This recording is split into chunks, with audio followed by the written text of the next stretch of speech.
Discuss करेंगे bond parameters के बारे में, जिसमें हम पढ़ेंगे बॉन्ड लेंथ, बॉन्ड एंगल और बॉन्ड एनर्जी के बारे में। सबसे शुरुआत करते हैं बॉन्ड लेंथ से। बॉन्ड लेंथ क्या होती है? तो दो एटम्स के बीच में जो भी इंटरन्यूक्लियर डिस्टेंस होता है ना, उसी को हम बोलते हैं बॉन्ड लेंथ। जैसे एक एटम हमारे पास इस तरह दिखा देते हैं। एक एटम अगर हमारे पास ये है और एक एटम हमारे पास ये है, तो इनके दोनों के न्यूक्लियस के बीच में जो भी इंटरन्यूक्लियर डिस्टेंस होता है, इंटरन्यूक्लियर डिस्टेंस होगा, उसी को हम बोलते हैं क्या? Bond length. ध्यान रखना है। तो the internuclear distance between two atoms is called bond length. Atoms बहुत छोटे होते हैं, तो उनके उनके बीच का जो डिस्टेंस है वो और ज़्यादा छोटा होगा, तो इसीलिए हम इसको मीटर सेंटीमीटर में मेजर ना करके एंगस्ट्रॉम में मेजर करते हैं। किसमें मेजर करेंगे? एंगस्ट्रॉम में। एक एंगस्ट्रॉम में 10⁻⁻10 मीटर होते हैं। ध्यान रखना है हमेशा, एक एंगस्ट्रॉम में 10⁻⁻10 मीटर होते हैं। और बॉन्ड लेंथ जो होती है ना, वो मेनली डिपेंड करती है कि जो वो कंस्टिट्यूएंट एटम्स है जिनके बीच में वो बॉन्ड लेंथ निकल रही है, उनकी इलेक्ट्रोनेगेटिविटी क्या है। तो इलेक्ट्रोनेगेटिविटी के ऊपर डिपेंड करती है। जैसे अगर मान लीजिए दो एटम है और दोनों एटम की इलेक्ट्रोनेगेटिविटी क्या है? सेम है, तो उनके बीच का जो इंटरन्यूक्लियर डिस्टेंस है वो किसके बराबर होगा? बॉन्ड लेंथ के बराबर होगा। ठीक है, ध्यान रखना है, उनके बीच का इंटरन्यूक्लियर डिस्टेंस बॉन्ड लेंथ के बराबर होगा। मतलब distance between A to B बराबर R A plus R B. और अगर उनके बीच की इलेक्ट्रोनेगेटिविटी डिफरेंस जीरो के बराबर नहीं है, तो उनके बीच का जो डिस्टेंस होगा वो किसके बराबर होगा? R A plus R B minus 0.09 into change in electronegativity. तो ये फॉर्मूला है। अगर दोनों के बीच में इलेक्ट्रोनेगेटिव डिफरेंस कुछ ना कुछ है और अगर उनकी बॉन्ड लेंथ निकालनी है, तो radius of A plus radius of B minus 0.09 into उनके बीच में जितना भी इलेक्ट्रोनेगेटिविटी डिफरेंस है, हम उसमें मल्टीप्लाई कर देंगे, तो हमारी जो है बॉन्ड लेंथ निकल जाएगी। ठीक है, अब हम बात करते हैं कि बॉन्ड लेंथ जो होती है वो कौन कौन से फैक्टर पे डिपेंड करती है। तो सबसे पहला फैक्टर है इलेक्ट्रोनेगेटिविटी। जितना ज्यादा इलेक्ट्रोनेगेटिविटी डिफरेंस होगा ना, उतनी ही कम होगी बॉन्ड लेंथ। इनवर्सली प्रोपोर्शनल होते हैं। एग्जाम्पल के थ्रू समझते हैं। H F, H C L, H B R, H I, यहाँ पे हाइड्रोजन की इलेक्ट्रोनेगेटिविटी तो सेम है, 2.1, 2.1, 2.1, 2.1। लेकिन फ्लोरीन की इलेक्ट्रोनेगेटिविटी 4 है, क्लोरीन की 3.5 है, ब्रोमाइन की 2.8 है एंड आयोडीन की 2.5 है। तो कहने का मतलब यहाँ पे फ्लोरीन ज्यादा पावरफुल है और आयोडीन कम पावरफुल है, लीस्ट पावरफुल है इस केस में। तो फ्लोरीन ज्यादा पावरफुल है, तो फ्लोरीन क्या करेगा? हाइड्रोजन को अपने पास अट्रैक्ट करके रखेगा, खींच के रखेगा, क्योंकि इलेक्ट्रोनेगेटिविटी क्या होती है? दूसरे को अट्रैक्ट करने की जो क्षमता होती है, उसी को बोलते हैं इलेक्ट्रोनेगेटिविटी, उसके इलेक्ट्रॉन पेयर को।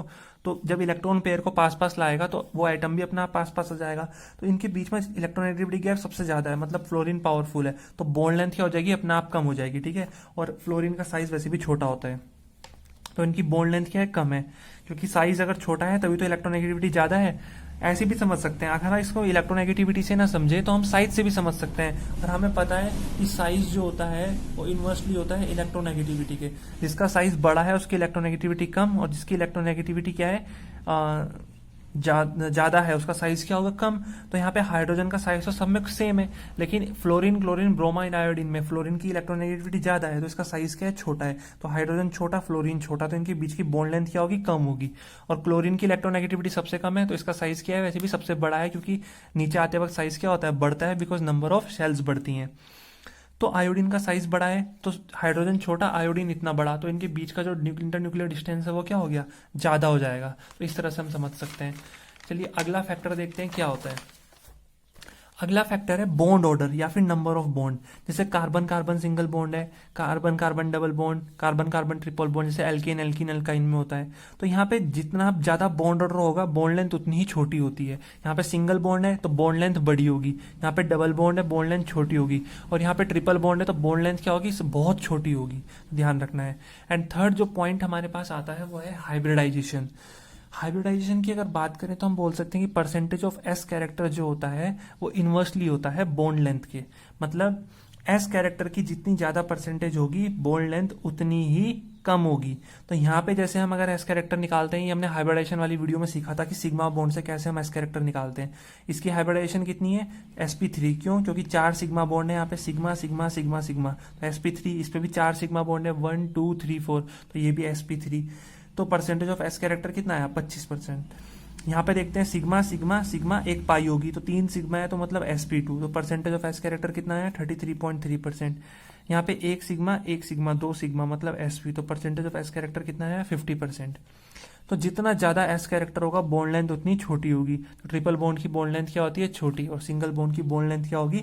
बड़ी। तो ये फैक्टर्स हैं जो बॉन्ड लेंथ जिन पे अफेक्ट करती है, वेरी करती है जिनसे। नेक्स्ट हम पढ़ते हैं बॉन्ड एंगल। केसेस सब सेम है, बॉन्ड एंगल भी। बॉन्ड एंगल क्या होता है, जैसे कोई भी मॉलिक्यूल है उसमें जो दो बॉन्ड के बीच में जो एंगल होता है वही कहलाता है हमारा बॉन्ड एंगल, ठीक है। Angle between two adjacent bond, जैसे अगर हम बात करें CH4 की, तो ये C, ये H, ये H, ये H, तो इनके बीच में जो एंगल होगा, ये वाला एंगल या ये वाला एंगल या ये वाला एंगल, तो ये कहलाते हैं बॉन्ड एंगल। अब कौन कौन से फैक्टर जो है वो बॉन्ड एंगल को अफेक्ट करते हैं, कि इनके कमियां ज्यादा होने से बॉन्ड एंगल भी कमियां ज्यादा होता है। तो पहला है नंबर ऑफ बॉन्ड। हम ऑलरेडी पढ़ चुके हैं हाइब्रिडाइजेशन में कि जब हाइब्रिडाइजेशन sp3 होती है तो बॉन्ड एंगल कितना होता है 109 डिग्री 28 मिनट। जब हाइब्रिडाइजेशन sp2 होती है तो बॉन्ड एंगल होता है 120 डिग्री का, और जब हाइब्रिडाइजेशन sp होती है तो बॉन्ड एंगल होता है 180 डिग्री का। तो यहाँ से हम एक चीज देख पा रहे हैं कि जितनी ज्यादा बॉन्ड्स हैं एंगल उतना ही ज्यादा है, और जितनी कम बॉन्ड है, बीच में जितनी कम बॉन्ड है, बॉन्ड एंगल उतना ही कम है। तो number of bond is directly to bond angle. तो ये कॉन्सेप्ट अगर हमें ध्यान है, तो अगर हमें कहीं क्वेश्चन पूछा जाता है तो देख लेना है जिसमें जितनी ज्यादा बॉन्ड होगी उसका बॉन्ड एंगल भी क्या होगा, उतना ही ज्यादा होगा। नेक्स्ट फैक्टर है हाइब्रिडाइजेशन। देखिए अगर हाइब्रिडाइजेशन सेम है, हाइब्रिडाइजेशन अगर सेम है, बॉन्डेड एटम भी सेम है, सेंट्रल एटम और लोन पेयर डिफरेंट है, तो हम देखेंगे bond angle is inversely to number of lone pair. जैसे हमें 3 कंपाउंड दिए CH4 NH3 H2O, तीनों की हाइब्रिडाइजेशन क्या है, सेम है। तो अब कैसे पता चलेगा कि बॉन्ड एंगल किसका ज्यादा होगा किसका कम होगा? तो उस केस में हम चेक करेंगे नंबर ऑफ लोन पेयर से। जिसके पास लोन पेयर ज्यादा होंगे उसका बॉन्ड एंगल क्या होगा, कम होगा। तो ये कॉन्सेप्ट हमें ध्यान में रखना है कि bond angle is inversely to number of lone pair. तो लोन पेयर किस में है, CH4 में तो एक भी लोन पेयर नहीं है, अमोनिया में एक लोन पेयर है, और H2O में 2 लोन पेयर है। तो यहाँ पे लोन पेयर ज्यादा है तो बॉन्ड एंगल क्या होगा, इसका कम होगा, और यहाँ पे लोन पेयर है ही नहीं तो बॉन्ड एंगल क्या होगा, इसका सबसे ज्यादा होगा। क्लियर हुआ? तो इस केस में हम ऐसे पता करते हैं, क्योंकि हाइब्रिडाइजेशन तो सेम है ना तीनों की, तो कैसे पता करेंगे, लोन पेयर से। नेक्स्ट फैक्टर देखते हैं। नेक्स्ट फैक्टर देखेंगे हाइब्रिडाइजेशन सेम है, जैसे पहले वाले क्वेश्चन पार्ट में थी hybridisation same, bonded atom same जैसे पहले वाले पार्ट में था, लेकिन लोन पेयर भी सेम हो गया। अगर अगर पिछले वाले पार्ट में लोन पेयर डिफरेंट है तो पता लगा लिया, लेकिन अगर लोन पेयर भी सेम आ गए तो कैसे करेंगे? तो हमारे पास एक ही रास्ता बचता है कि सेंट्रल एटम डिफरेंट होगा। तो सेंट्रल एटम देखिए डिफरेंट है, NH3 PH3 ASH3। Hybridisation same है, बॉन्डेड एटम हाइड्रोजन सेम है, लोन पेयर सेम है, इस पे भी 1, इस पे भी 1, इस पे भी 1। तो उस केस में सेंट्रल एटम चेक करेंगे, नाइट्रोजन फॉस्फोरस आर्सेनिक। जिसके सेंट्रल एटम की इलेक्ट्रोनेगेटिविटी ज्यादा होगी उसका बॉन्ड एंगल भी ज्यादा होगा। तो इलेक्ट्रोनेगेटिविटी नीचे आते वक्त क्या होती है, डिक्रीज होती है। तो ये एक ही ग्रुप के हैं, नाइट्रोजन फॉस्फोरस आर्सेनिक, एक के नीचे एक होते हैं ये। तो सबसे ज्यादा इलेक्ट्रोनेगेटिविटी किसकी होगी, नाइट्रोजन की। तो इलेक्ट्रोनेगेटिविटी अगर नाइट्रोजन की ज्यादा है तो बॉन्ड एंगल भी नाइट्रोजन का ज्यादा होगा। तो इस तरह ध्यान रखना है, ठीक है। नेक्स्ट हम बात कर लेते हैं बॉन्ड एनर्जी के बारे में। बॉन्ड एनर्जी के बारे में बात करने से पहले हम देख लेते हैं कि बॉन्ड एनर्जी कितने टाइप्स की होती है। एक होती है बॉन्ड फॉर्मेशन एनर्जी और एक होती है बॉन्ड डिसोसिएशन एनर्जी। उससे पहले मैं एक चीज और क्लियर कर देता हूं कि जब भी हम कोई नई बॉन्ड बनाते हैं तो एनर्जी रिलीज होती है। जब भी कोई नई बॉन्ड बनती है तो एनर्जी क्या होती है, रिलीज। क्योंकि दो पार्ट थे, ये बॉन्ड बनी तो ये स्टेबल होगी, स्टेबल होने के लिए ये एनर्जी क्या करती है, लॉस कर देती है। तो जब भी बॉन्ड बनती है तो एनर्जी एमिट होती है, इवॉल्व होती है, रिलीज होती है। और जब भी बॉन्ड टूटती है तो एनर्जी देनी पड़ती है, तब जाके बॉन्ड टूटती है। अगर मुझे इसको तोड़ना है तो मुझे एनर्जी देनी पड़ेगी इसको, ठीक है। तो ध्यान रखना है, जब भी बॉन्ड फॉर्मेशन एनर्जी की बात करेंगे तो हम बोलेंगे energy released when any bond is formed. और जब भी हम बात करेंगे बॉन्ड डिसोसिएशन एनर्जी की तो हम बोलेंगे एनर्जी रिक्वायर्ड टू ब्रेक या डिसोशिएट एनी बॉन्ड। जो आपको सही लगे, ब्रेक या डिसोशिएट एनी बॉन्ड, उसी को हम बोलते हैं बॉन्ड डिसोसिएशन एनर्जी। अब जैसे बाकी फैक्टर्स थे हमारे कि बॉन्ड एंगल को, बॉन्ड लेंथ को कौन कौन से फैक्टर अफेक्ट करते हैं, ऐसे ही बॉन्ड एनर्जी को भी बहुत सारे फैक्टर अफेक्ट करते हैं। एक एक करके उनके बारे में स्टडी करते हैं, ठीक है। अगर बात करें फैक्टर अफेक्टिंग बॉन्ड एनर्जी तो पहला फैक्टर है चेंज इन इलेक्ट्रोनेगेटिविटी। तो देखिए यहाँ पे हाइड्रोजन की इलेक्ट्रोनेगेटिविटी सेम है, 2.1 2.1 2.1, ठीक है। हाइड्रोजन की इलेक्ट्रोनेगेटिविटी कितनी है, 2.1 2.1 2.1 और 2.1। यहाँ पे फ्लोरीन की होती है 4, क्लोरीन की होती है 3.5 और इसकी होती है 2.8 और इसकी हो जाएगी 2.5। तो देखिए यहाँ पे फ्लोरीन ज्यादा पावरफुल है, तो फ्लोरीन क्या करेगा, और साइज भी छोटा है फ्लोरीन का इसलिए इसकी इलेक्ट्रोनेगेटिविटी ज्यादा है। तो फ्लोरीन और हाइड्रोजन इस तरह टाइटली चिपके रहेंगे, तो इन्हें अगर तोड़ना है तो इन्हें तोड़ने के लिए एनर्जी क्या देनी पड़ेगी, ज्यादा देनी पड़ेगी। क्योंकि छोटे छोटे साइज है और फ्लोरीन ज्यादा इलेक्ट्रोनेगेटिव है तो वो हाइड्रोजन को टाइटली हेल्ड करके रखेगा, तो तोड़ने के लिए एनर्जी क्या देनी पड़ेगी, ज्यादा।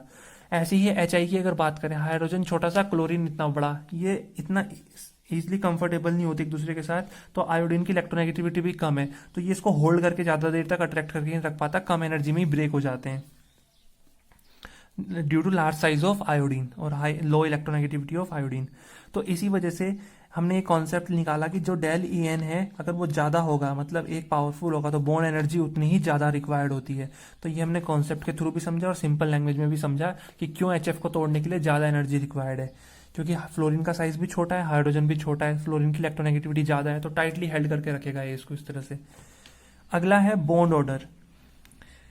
देखिए बॉन्ड ऑर्डर जितना ज्यादा होगा, बॉन्ड एनर्जी उतनी ही ज्यादा रिक्वायर्ड है। अगर एक पेन को इस तरह ब्रेक करना है तो एनर्जी कम चाहिए, लेकिन अगर दो पेन को इस तरह ब्रेक करना है तो एनर्जी ज्यादा चाहिए। लेकिन अगर बॉन्ड ऑर्डर अगर मैं 3 कर देता हूं तो अब इसे तोड़ने के लिए एनर्जी क्या चाहिए, और ज्यादा चाहिए। तो ध्यान रखना है, bond order is directly to bond energy. जितना ज्यादा बॉन्ड ऑर्डर होगा उतनी ही ज्यादा बॉन्ड एनर्जी रिक्वायर्ड है, तो ये ध्यान रखना है। अगला है number of lone pair of electron. Number of lone pair of electron inversely होते हैं बॉन्ड एनर्जी के। मतलब जितने ज्यादा लोन पेयर ऑफ इलेक्ट्रॉन हमारे पास होंगे, बॉन्ड एनर्जी उतनी ही कम चाहिए होती है उसको ब्रेक करने के लिए, ठीक है। जैसे यहाँ पे एक भी लोन पेयर इलेक्ट्रॉन नहीं है, यहाँ पे एक है, यहाँ पे 2 पेयर है, यहाँ पे 3 पेयर है, तो इसको ब्रेक करने के लिए बॉन्ड एनर्जी क्या चाहिए, सबसे कम चाहिए, और इसको ब्रेक करने के लिए बॉन्ड एनर्जी क्या चाहिए, सबसे ज्यादा चाहिए, ठीक है। क्योंकि वहां पे जो बॉन्ड ब्रेक करने का काम कौन करेगा, लोन पेयर ही कर देंगे। क्यों, लोन पेयर के बीच में रिपल्शन होगा, इस वजह से वो जो बॉन्ड है वो वीक हो जाएगी। बॉन्ड एनर्जी क्या चाहिए उसको तोड़ने के लिए, कम चाहिए। तो ये ध्यान रखना है, जितने ज्यादा लोन पेयर होंगे उतनी ही कम बॉन्ड एनर्जी की रिक्वायरमेंट हमें होती है, ठीक है। और लास्ट टॉपिक हमारे पास है बॉन्ड ऑर्डर। बॉन्ड ऑर्डर का मतलब होता है दो आइटम के बीच में जितनी भी बॉन्ड्स होती हैं वही होता है हमारा बॉन्ड ऑर्डर। जैसे H2 है, H2 के बीच में एक बॉन्ड है तो बॉन्ड ऑर्डर हो गया 1। O2 है, ऑक्सीजन के बीच में 2 बॉन्ड है तो बॉन्ड ऑर्डर हो गया 2। नाइट्रोजन है, नाइट्रोजन के बीच में 3 बॉन्ड है तो बॉन्ड ऑर्डर हो गया 3। इस तरह से हमें ध्यान रखना है कि बॉन्ड ऑर्डर कितना होता है। तो जितने भी दो आइटम्स के बीच में जो बॉन्ड होती है उसी को हम बोलते हैं बॉन्ड ऑर्डर।